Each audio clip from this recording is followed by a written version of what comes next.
Assalamualaikum warahmatullahi wabarakatuh. Perkenalkan, nama saya Muhammad Fikri Fatur Rahman dari Prodi Pendidikan Agama Islam 1A semester awal, yang insya Allah pada kesempatan kali ini saya akan mempresentasikan atau menjelaskan tentang peradaban Arab pra-Islam dikala Islam belum masuk ke dalam tengah-tengah penduduk Arab pada zaman dahulu sebelum masuknya ajaran Islam. Jujur saja, literatur tentang Arab pra-Islam ini sangat sulit saya untuk dapatkan, terutama menjelaskan tentang struktur-struktur keadaan sosial masyarakat ketika zaman dahulu. Saya hanya menemukan satu buku tentang yang membicarakan tentang kesetaraan yang tidak terjadi ketika Arab pra-Islam itu sebelum Islam masuk ke dalam tanah Arab, yaitu buku Buya Hamka yang berbicara tentang perempuan, dikala beliau menjelaskan kondisi Arab zaman jahiliyah ketika saat itu, yang budaya patriarki sangat marak, pemikiran androcentrism sangat marak terjadi di tengah-tengah masyarakat, yang membuat kesetaraan tidak ada di tengah-tengah masyarakat Arab sebelum masuknya Islam. Dan mungkin salah satu kitab yang berbicara tentang yang judulnya Al-Mufassal fi Tarikhil Arabi Qabla al-Islam, bagaimana sejarah tentang Arab sebelum masuknya ajaran Islam. Dan tentu saja dari segi jalur geografis yang ada pada zaman dahulu, kondisi Mekah zaman dahulu itu sangat-sangat menguntungkan karena terletak di jalur perdagangan. Tentu saja kalau kita lihat akan maju dalam sisi ekonominya. Akan tetapi dalam sisi sosial, akhlak dan segala macamnya itu sangat-sangat bobrok.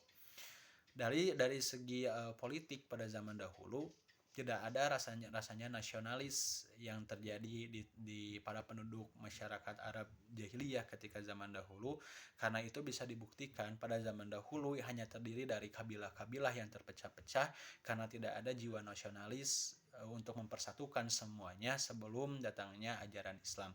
Jadi sebelum datangnya ajaran Islam, Arab itu terdiri dari kabilah-kabilah pada zaman dahulu, yang tentu saja karena terjadi dari kabilah-kabilah tersebut, perperangan, perpecahan, perseteruan dan segala macamnya sering terjadi pada zaman Arab sebelum datangnya ajaran Islam. Ketika perseteruan, peperangan dan segala macamnya itu terjadi, tentu saja akan berefek kepada struktur sosial ketika zaman dahulu. Apa yang terjadi? Keadaan perempuan sangat-sangat terdegradasi ketika zaman dahulu itu, di mana perempuan hanya dianggap sebagai salah satu makhluk yang inferior, sedangkan laki-laki makhluk yang superior. Dikala perempuan dianggap bahwa dirinya itu tidak bisa diajak untuk berperang, hanya bisa untuk mengurusi urusan rumah tangga secara domestik, sehingga harkat dan martabat perempuan sangat rendah pada zaman dahulu.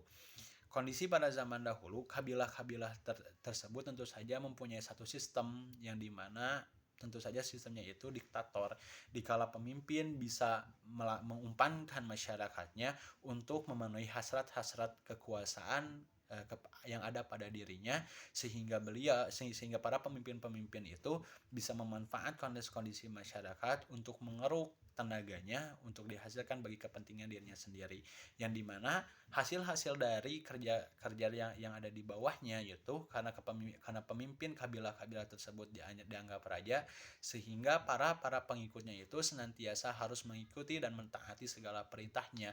Kepemimpinan diktator ini sangat merugikan bagi kondisi Arab pada zaman dahulu, dikarenakan setelah hasilnya sudah dikumpulkan kepada pemimpin, tentu saja pemimpin itu akan berfoya-foya dengan segala macamnya. Dia bisa menghabiskan segala hartanya sesuai dengan keinginan dianya, karena dia adalah seorang pemimpin dari kabilah tersebut tentu saja mempunyai pemimpin yang dianggap sebagai raja, dan tugasnya bagi bawahan adalah untuk mentaatinya.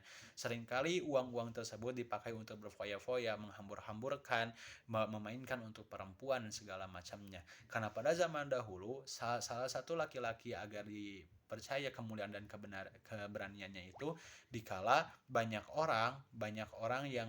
perempuan yang membincangkan tentang dirinya, maka laki-laki akan merasa bahwa dirinya adalah sosok yang berani dan akan selalu tampil hebat di muka umum. Tentu saja ini adalah salah satu kesalahan, dikala berfoya-foya itu bisa merugikan masyarakat ataupun bawahannya itu sebelum datangnya agama Islam. Tentu saja ini akan sangat merugikan kondisi masyarakat Arab pada zaman dahulu, dikarenakan para pemimpinnya itu tidak amanah.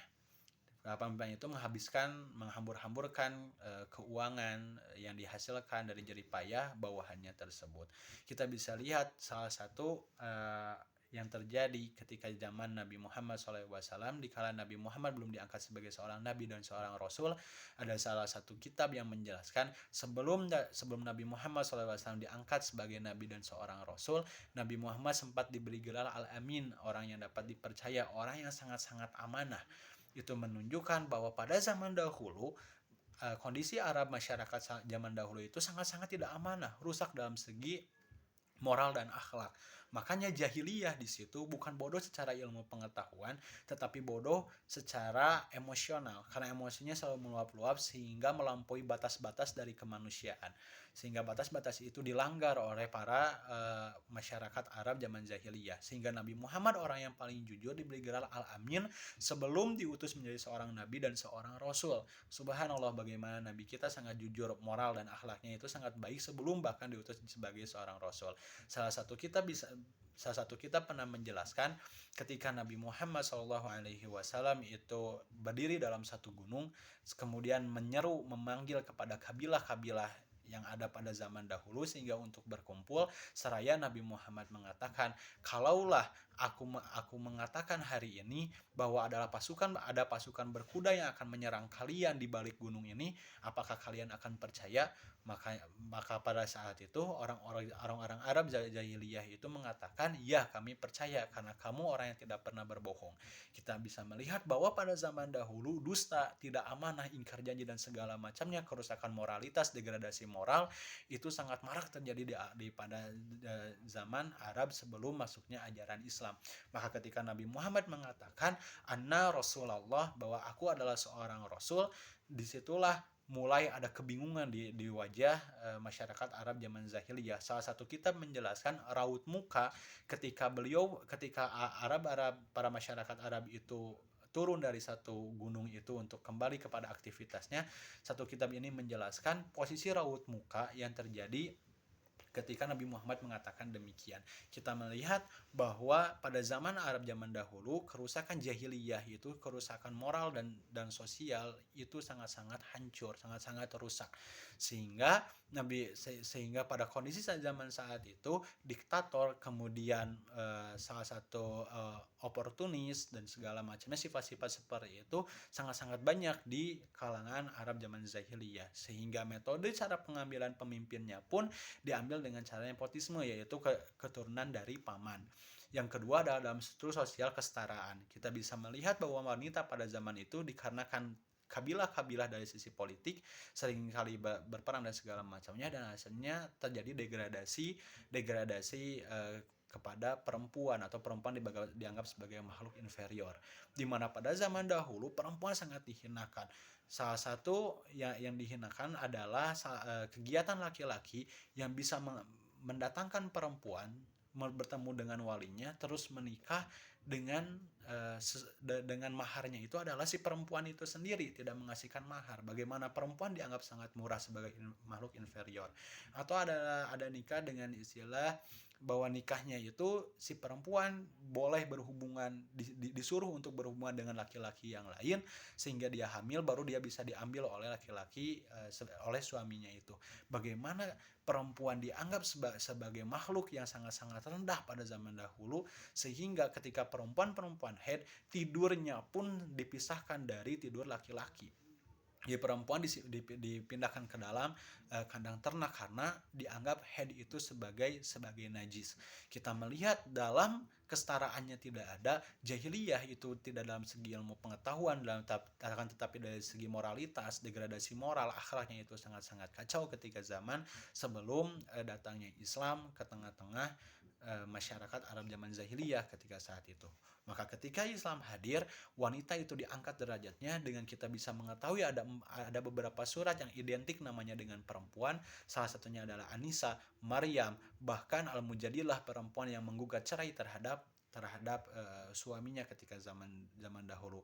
Islam hadir untuk memperbaiki tentang kondisi struktur sosial yang terjadi pada zaman dahulu. Islam hadir sebagai kesetaraan bagi antara laki-laki dan perempuan. Itulah sebabnya agama Islam ditolak bukan karena hanya menyuruh kepada menyembah kepada Allah Subhanahu wa taala, akan tetapi Islam ditolak karena mencoba untuk mengubah kondisi Arab zaman jahiliyah sebelum datangnya Islam yang sangat hancur dalam segi moralitas dan kesetaraan pada zaman dahulu. Mungkin itu saja yang dapat saya presentasikan pada kesempatan hari ini. Terima kasih atas perhatiannya. Tutup saja dengan doa. Rabbana atina fid dunya hasanah wa fil akhirati hasanah wa qina adzabannar. Aqulu qouli hadza wa astaghfirullaha li wa lakum. Assalamualaikum warahmatullahi